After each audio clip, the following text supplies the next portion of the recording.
So in 1922, a geologist and engineer looked down at a rock near his feet. For there, a part of the rock itself would seem to be a human footprint. And it goes on to explain, your research explains that this footprint was found in a rock that was at least 5 million years old. And it was a footprint of the sole of a shoe that that was, according to your research, that undoubtedly a human-made, handmade, hand-stitched shoe. And what I found interesting here, and I'm going to ask you to comment too, this particular engineer showed this finding to an archaeologist, scientist at a university. I forget here where it's on the page, but I'm in the States. And the comment here is all of these men reached the same conclusion. In effect, quote unquote, it was the most remarkable natural imitation of an artificial object they had ever seen. This is a great explaining away of things.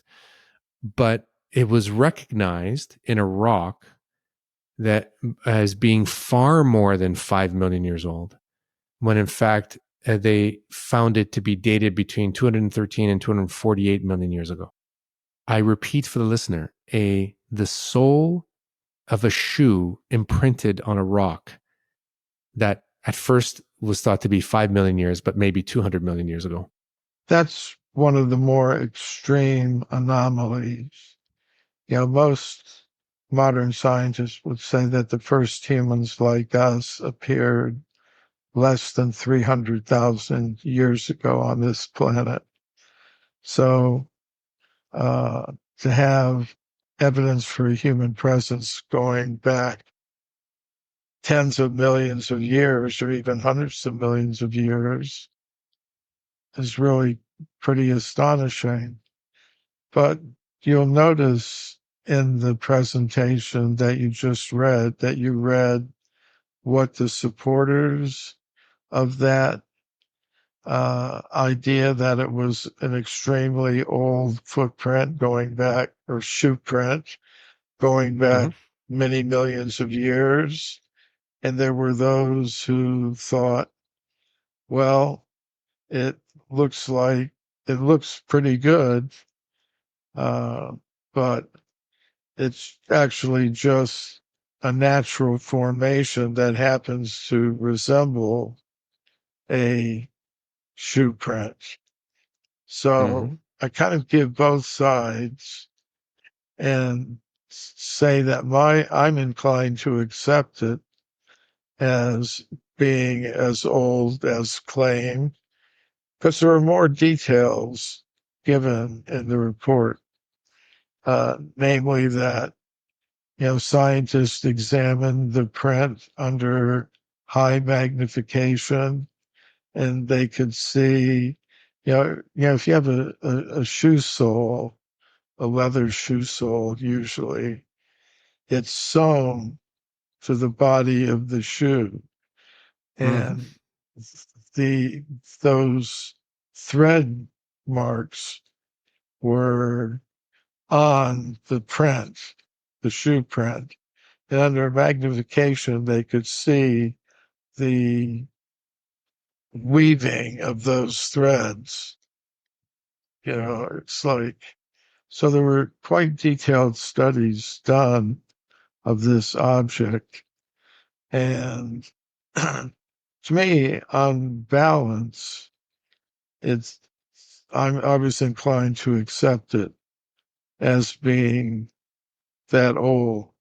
But I put the other side as well, and it's kind of up to the reader to make his or her own decision about these things.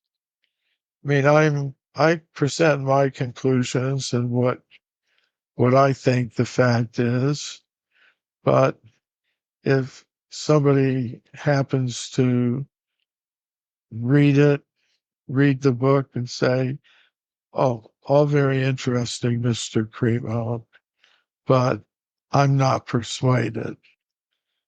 That I accept the right of each individual to make up their own mind. what I object to is when some of those individuals get together and approach government in some fashion or other to enforce in the education system a particular point of view and more or less impose it on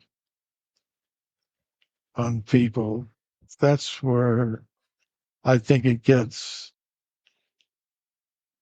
highly questionable. I sympathize with that. And this is where I have problems with human beings, including myself. So we talked about hypocrisy, my own hypocrisy. I'm going to refer now to a quote that you gave at the beginning of your book. So there are lots of testimonials here in your book, and then there are a few dissenting testimonials, not really testimonials, but criticisms. So that was very open of you to put some of those in your book. And there's one particular anthropologist. I'm going to quote his quote about your book. To have modern human beings appearing a great deal earlier, in fact, at a time when even simple primates did not exist as possible ancestors, would be devastating not only to the accepted pattern, it would be devastating to the whole theory of evolution. So when I read that, I had two words. So what? Well, that was a quote from William Hull, who was an Yes. anthropologist at Harvard University.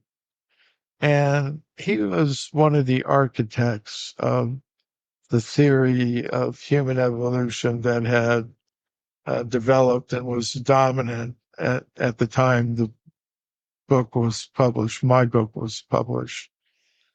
Um, and I thought he had given a very reasonable, I mean, because I mentioned his work in the book, I sent him a review copy of it. Actually, I did that for almost everyone who was living, whose work I had mentioned Mm-hmm. in in the book, to give them an opportunity to respond if they felt necessary. And some did, some didn't. He was one who responded. He responded in a letter to me. And, you know, he started out by saying, this book represents much careful work in, compiling, you know, vast numbers of reports of evidence in this field, something like that. I'm paraphrasing that part of it. Mm-hmm. But he was acknowledging it was an interesting work. And, you know, he went on to say that if the evidence in this book is accepted, it's damaging not just for our understanding of human evolution, but the theory as a whole. And, you know, you could say that it's a little condescending or something like that, but I took it as a, a polite acknowledgement from a reputed scholar and scientist in this field that this is something to be taken seriously. Not that he agreed with it, but that he recognized it as a work of scholarship that had some interesting implications that he let out. So, But is that enough? So I asked this question seriously: is that enough to for one scholar to say about the work of another that this is to be taken seriously? I don't find that that's uh, enough. well, it's not enough, but it's a good start. I'm looking in general. You Hmm. know, when I began this effort, uh, there was not in the academic and scientific world any mention of evidence for extreme human antiquity being presented in terms of Vedic civilization and culture. Hmm. Uh, the only counter counter to the standard evolutionary theories was coming from biblical Christian creationists who accepted an age for the earth of 10,000 years or less. And that was what the academic world, scientific world was familiar with in terms of opposition to the theory of evolution. Hmm. So to have a person coming at this issue not in terms of young earth Christian creationism, but from the standpoint of the Vedic culture, which involves vast periods of time, somewhat similar to what modern science accepts. It was it was a new thing for them. You know, another reviewer said, I've never seen anything like this before. You know, it's it's anti-evolution, but it's not coming from Mm. a creationist standpoint.